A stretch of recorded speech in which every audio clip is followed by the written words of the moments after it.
Welcome to our noon edition of Arirang News. Here are the stories making the headlines at this hour.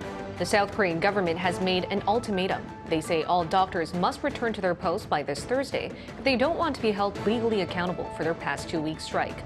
But this does not seem to be calming the situation down. Sweden has become the 32nd member of NATO. Hungary, which was the last holdout among all member countries in the military alliance, approved the move through a parliamentary vote. Meanwhile, Russian President Vladimir Putin signed a decree re-establishing the Soviet-era Moscow and Leningrad military districts. And the world's leading trade fair for mobile technology, dubbed the World Mobile Congress, kicked off in Barcelona on Monday. The latest technologies and products, such as Samsung's Galaxy Ring and Lenovo's fully transparent laptop, were unveiled. The South Korean government has set a deadline for when trainee doctors have to return to their posts to be exempt from any legal consequences. This comes as thousands have continued their strike for over a week. Shin Se-byuk with our top story. The government has issued a return-to-work deadline of February 29th for trainee doctors who have staged walkouts from hospitals to protest an increase in medical school admissions. Health Minister Cho Kyu-hong, in a briefing on Tuesday, warned doctors of consequences if they do not comply with the government. The government has no choice but to suspend the licenses and initiate legal action against trainee doctors not returning to work. Those who comply, however, by February 29th won't face any penalties. Prosecutors met with representatives from the police on Monday to strategize addressing the collective action taken by members of the medical community. The Korean Medical Association criticized the government, saying that suspending licenses and taking legal action against residents would further worsen the situation and eliminate any chance of their return to hospitals. Amid the ongoing standoff between the government and doctors, the KMA announced a massive rally planned for March 3rd, with 20,000 doctors expected to attend. As of Tuesday, 80.5% of the nation's 13,000 trainee doctors from 100 training hospitals nationwide have handed in resignation letters. Not all resignation letters have been accepted, but over 9,000 have already left the hospitals. Since the strike began last Tuesday, authorities have received 227 public complaints related to the walkouts, most of them over the cancellation of surgeries. The healthcare crisis is said to worsen as more medical professionals, including fellows and graduates, are expected to join the protest. Last week, doctors from 80 university hospitals nationwide stated that public vilification has made practicing medicine untenable. Furthermore, a significant number of medical school graduates are refusing intern positions. Seoul National University Hospital reported that up to 90% of interns due to start on March 1st haven't signed their contracts. And Busan National University Hospital noted all 50 prospective interns who were supposed to begin on Friday have resigned. Shin Se-byuk, Arirang News. Seoul's second Vice Minister of Foreign Affairs, Kang In-cheon, reminded North Korea that its nuclear and missile programs were an immediate challenge to the international community and urged the regime to stop its provocations. In a speech at the UN Conference on Disarmament held in Geneva on Monday, Vice Minister Kang highlighted the North's illicit nuclear and missile programs, which she called the most urgent task for international peace and security. She noted that the regime has launched more than 100 ballistic missiles over the past few years, while pointing out that North Korea is the only country in the 21st century to test its nuclear weapons and shamelessly boast about it. Kang called on the reclusive state to immediately stop provocations, return to dialogue, and give up its weapons of mass destruction and ballistic missile programs in a fully verifiable and irreversible manner. Moving on to policy discussions with citizens. President Yoon vows to lift restrictions on land near military bases that's protected from development for commercial use. His remarks come as he visits the country's biggest Air Force base, the Seosan Air Base, where a new airport will be built nearby. Kim Do-yeon has the details. The South Korean government is set to free 339 square kilometers of land for military installation protection zones for public and private development. President Yoon Suk-yeol announced this on Monday at Seosan Air Base in Chungcheongnam-do Province while there for a policy discussion with citizens explaining that the government considered the demands of the public while also keeping national security in mind. 군사시설 보호구역이 처음 도입된 것은 1970년대입니다. 그때와 지금은 많은 환경이 바뀌었습니다. 전국이 급격하게 도시화가 됐고 또 기술이 발전하면서 군과 우리 안보의 구조에도 큰 변화가 있었습니다. Around the airbase alone, which is the country's biggest Air Force base, 141 square kilometers will be freed from the military protection zone. President Yoon added that with a new airport being built in the city of Seosan and the lifting of protection zones, he hopes that the province can utilize the land to promote projects that the local government deems to be the best. The decision comes less than a week after Yoon's announcement to lift greenbelt restrictions as well. With the two development restrictions gone in the region, Yoon says he has high hopes for the region. 그동안 충남은 자동차, 디스플레이 등 우리 주력 산업을 키워왔고 자체 발광 OLED를 세계 최초로 양산해 냈습니다. 지금 충남은 아산만을 중심으로 서해안 산업 핵심 기지가 되겠다는 비전을 가지고 있습니다. He also pledged to create industrial complexes in cities nearby. And as Chungcheongnam-do Province is home to the headquarters of the Army, Navy, and Air Force, he will create a cluster for the defense industries centered in Nonsan.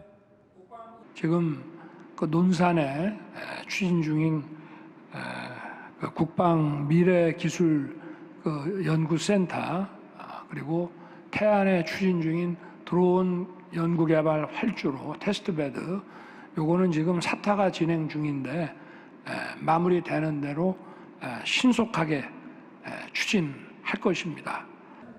In addition, at the discussion were also local residents who spoke of the needs of the people living outside the capital region. For example, one resident shared her excitement over the new National Police Hospital opening in Asan, which would be open to civilians as well. In addition, parents and students requested that the local education system be improved. Kim Do-ya, Arirang News. The number of self-employed people aged 60 or above in South Korea reached yet another record high last year, surpassing 2 million for the first time. According to Statistics Korea on Tuesday, 1 out of 3 self-employed are aged 60 or above, accounting for the largest group of private business owners and the only age group that saw a rising trend. This is largely attributed to the rapidly aging society and an increased number of seniors who start their own business for a living. On the entertainment front, HYBE, the management agency of BTS, has become the first Korean entertainment company to reach 2 trillion Korean won in annual revenue. The company on Monday reported an annual revenue of 2.17 trillion won, and that's around $1.63 billion US dollars. They also had an operating profit of $222 million for the year 2023. Both figures, up by more than 20% from the year before, represent HYBE's best performance since it was established in 2005. HYBE credited the success of BTS members' solo albums and boy group 17, which sold some 16 million albums last year. Shifting our focus to the financial markets. Authorities announced the details of their corporate value-up program aimed to boost Korean stocks, which are undervalued compared to their overseas peers. The measures include giving tax incentives to firms that improve corporate governance and values, and creating an index that tracks these companies. An Sung-jin has the details. Despite substantial growth of the equity market over the past 10 years, Korea is still undervalued due to inefficient capital investment. This phenomenon is known as the Korea discount. The price-to-earnings, or PE ratio, indicates whether a stock at its current market price is expensive or cheap. The price-to-book value ratio, known as the PB ratio, demonstrates the total assets minus any liabilities on a given company's account books. While both are key indicators of a company's financial stability and prospects, the figures for South Korean firms hover below the average of advanced countries. A professor says that there are a couple of reasons for this. The ones that are cited most often is the risk from North Korea. I also have personal suspicion that because of the Korea's corporate governance system, which favors perhaps the founders' families over stockholders, that those components reduce the attractiveness of Korean stocks to foreign investors, and that accounts for much of the Korean discount. To tackle this ongoing economic task, the government shared key details of the Value Up Corporate program at its first policy seminar on Monday. It aims to create a positive feedback loop where listed companies get a proper valuation so that investors can secure a profit and then further reinvest in the capital market. The framework includes supporting listed companies and investors and establishing a system to support the implementation of the Corporate Value Up program. The government will provide tax incentives for companies that voluntarily practice a shareholder return policy. To assist investors in assessing company performance, the government will also create the Korea Value Up Index composed of listed companies that have shown profitability or a high corporate value by September. Today's outline is only the first step to upgrading our capital market. We will sufficiently communicate with companies and investors by providing specific details until we can get rid of the concept of Korea discount. The government aims to concretize guidelines for the Corporate Value Up program throughout the first half of the year.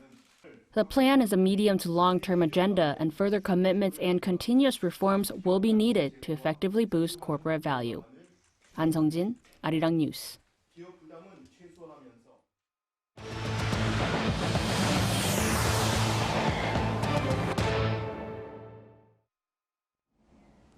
At last, Sweden is joining NATO. The country passed the final hurdle to become the military alliance's 32nd member after Hungary voted in favor of its membership. The Nordic nation will now discard 200 years of neutrality and expand NATO's presence on the Baltic Sea even further, which Russia has warned that it wouldn't be happy about. Park Gon-woo has the details. Sweden is set to become the 32nd member of the North Atlantic Treaty Organization after the Hungarian Parliament made its final approval to accept Stockholm on Monday local time. Only 6 out of 194 voters in the parliament opposed Sweden's accession, removing the last remaining hurdle preventing NATO membership. The parliaments of all NATO countries have now voted for Sweden to become a member of NATO, and it is, of course, a historic day we are witnessing. The process has taken nearly 2 years since Sweden applied to join the defense alliance following Russia's invasion of Ukraine in February 2022. Now, all that is left is for Hungary's president to sign the approval and for Sweden to submit its instrument of accession with the United States government. NATO Secretary General Jens Stoltenberg called it a historic day, taking to social media to say, quote, "Sweden's membership will make us all stronger and safer."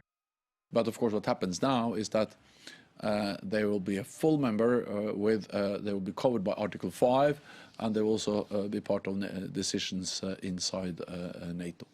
Article 5 states that an attack on one member is considered an attack against all.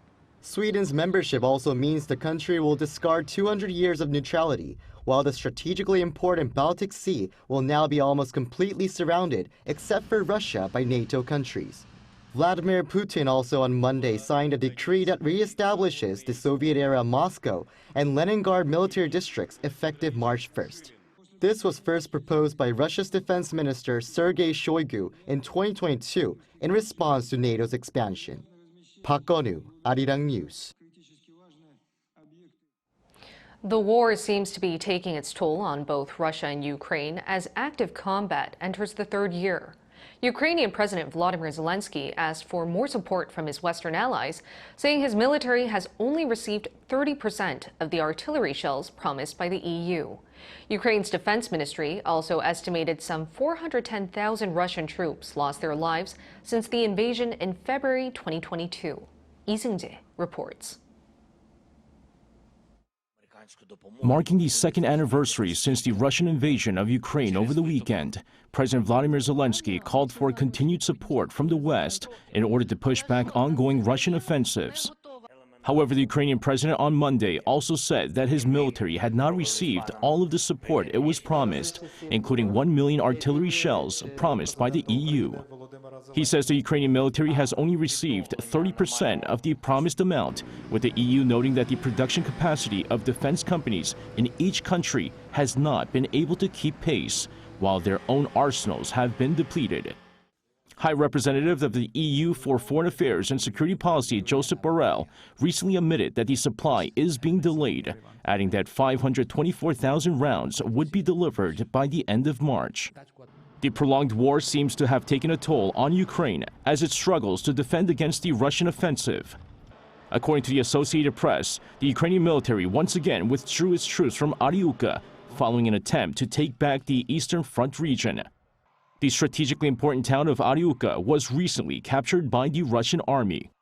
The military spokesman said its troops had to retreat further as they could not overcome the vastly larger number of Russians. Meanwhile, the Russian military claimed that it had destroyed an M1 Abrams tank for the first time. The main battle tank was given to Ukraine by the U.S. and deployed to the front line last fall. And a day after President Zelensky announced the number of Ukrainian troops that have died in battle, Ukraine's defense ministry says 417,000 Russian troops were killed during the two-year war. It added that Russia lost many of its military vehicles, including 6,555 tanks, 12,478 combat armored vehicles, 25 battleships, 1 submarine, and 340 military aircraft. The latest Russian troops loss figure announced by Kyiv is higher than the number predicted by the West, where reports have put the number at around 300,000. Lee Seung-jae, Arirang News. This year's Mobile World Congress kicked off in Barcelona on Monday. Thousands of firms from around the world are back in the Spanish city to show off their state-of-the-art mobile and communications technology and services. Artificial intelligence once again takes center stage. Moon with more. Europe's biggest mobile and telecommunications trade show is back. The 2024 edition of the Mobile World Congress, hosted in Barcelona every year, kicked off on Monday local time. The theme for this year's four-day event is Future First, embodying 6 different sub-themes such as 5G and AI, and stretching beyond the mobile industry to digital transformation overall. Around 2,400 firms from 200 countries around the world are expected to showcase their products and services this year to 95,000 visitors. Among the firms unveiling their latest new technology is South Korean tech giant Samsung Electronics, with its new Galaxy Ring that tracks health data in your sleep. While attendees at MWC are unable to actually try the units on display, the product is due to hit stores sometime later this year to join Samsung's lineup of wearable technology. Another reveal at MWC 2024 from domestic telecommunications firm KT is the intelligent urban air mobility traffic management system that assists in the safe operation of urban air mobility vehicles. UATM digitally replicates real-world UAM operations by integrating digital twin technology and AI, and enhances safety based on numerous data analyses and simulations.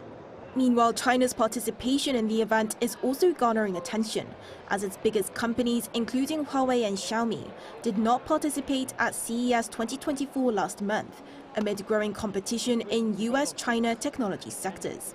With AI being a central theme this year, Xiaomi debuted global sales of its Xiaomi 14 smartphone, which integrates AI technology for searching photos, translation services, and taking meeting notes.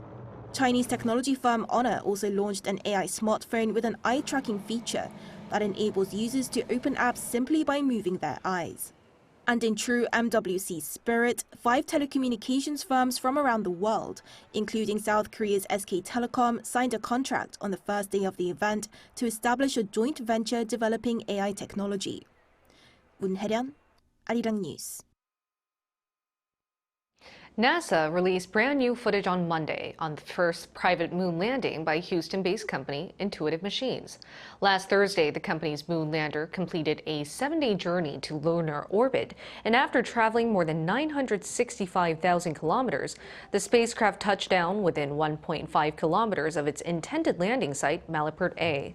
Over the weekend, NASA's Lunar Reconnaissance Orbiter spacecraft passed over the site at an altitude of about 90 kilometers and photographed Odysseus. Despite tipping over when one of its landing feet got caught in the uneven lunar surface, Odysseus continues to communicate with flight controllers and has sent images from the lunar surface of its vertical descent.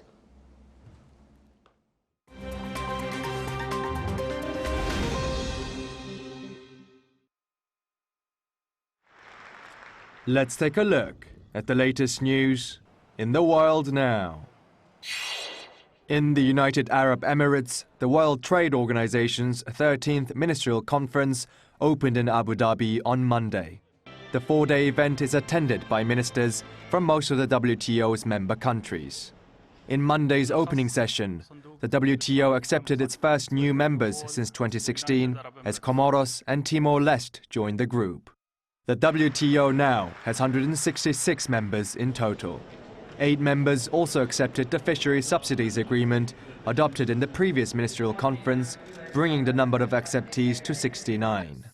In the opening of the biennial meeting, WTO Director General Ngozi Okonjo-Iweala said that war, uncertainty and instability are weighing down the global economy, and with almost half the world's population heading for elections this year, people everywhere are feeling anxious about the future, and this will be felt at the ballot box this year.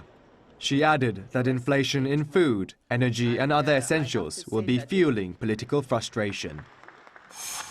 In the US, the Federal Trade Commission and several states on Monday announced that they are suing to block retail supermarket chain Kroger's $24.6 billion deal to buy the smaller rival Albertsons. If completed, the Kroger-Albertsons deal would be the largest supermarket merger in US history, creating a grocery empire with some 4,000 stores.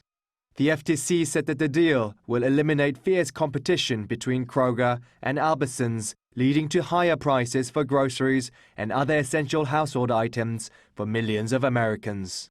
The director of the FTC's Bureau of Competition, Henry Liu, said that Kroger's acquisition of Albertsons would further exacerbate the financial difficulties facing consumers. The FTC also said that Washington, D.C. and 8 states, including California and Illinois, are joining the Commission's federal lawsuit. Kroger, meanwhile, argued that should the merger be blocked, retail giants such as Amazon and Walmart would become even more powerful and unaccountable. In the U.S., a member of the U.S. Air Force has died on Monday after setting himself on fire in front of the Israeli embassy. 25-year-old Aaron Bushnell chose to self-immolate in front of the Israeli embassy in Washington, D.C. on Sunday in protest against the war in Gaza. Secret Service members rushed to extinguish the flames, but Bushnell later died in hospital. According to The Times, Bushnell, in his military fatigues, broadcasted the incident live on the internet, saying that I will no longer be complicit in genocide, before setting himself on fire and screaming "Free Palestine." Earlier in December, a woman also set fire to herself outside the Israeli consulate in Atlanta. In Taiwan, thousands of tourists and locals visited the Pingxi district of New Taipei on Saturday to celebrate the Lunar New Year Lantern Festival.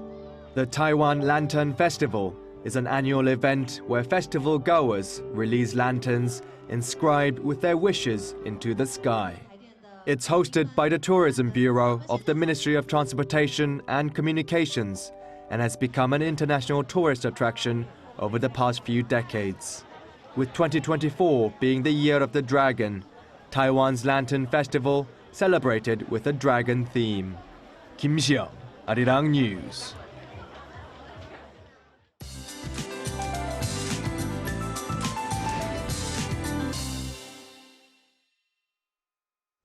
Good afternoon. We are expecting a repeat of yesterday's weather in most places. There will be big temperature differences between lows and highs, so do dress accordingly. Temperatures, in fact, stay in a similar range through Thursday, but rain on the last workday of the week will bring a big drop in readings to the country. Now, back to today's forecast. Snow flurries in east of Gangwon-do this morning should let up, but mountainous regions on Jeju will see 1, 2, 3 more centimeters of snow through late this afternoon. Meanwhile, the rest of the country will be under partly sunny skies, while southern regions in Jeju Island will be quite windy all day today. Highs should rise to a similar level to yesterday. Daejeon topping out at 10 degrees, but Gyeongju and Chuncheon only make it to 8 degrees Celsius this afternoon. Thursday's rain will bring freezing temperatures to central regions, and it will be colder on Saturday. Then it looks to be a rainy one for the east of Gangwon-do and southern regions early next week. That's Korea for you, and here's a look at the international weather conditions.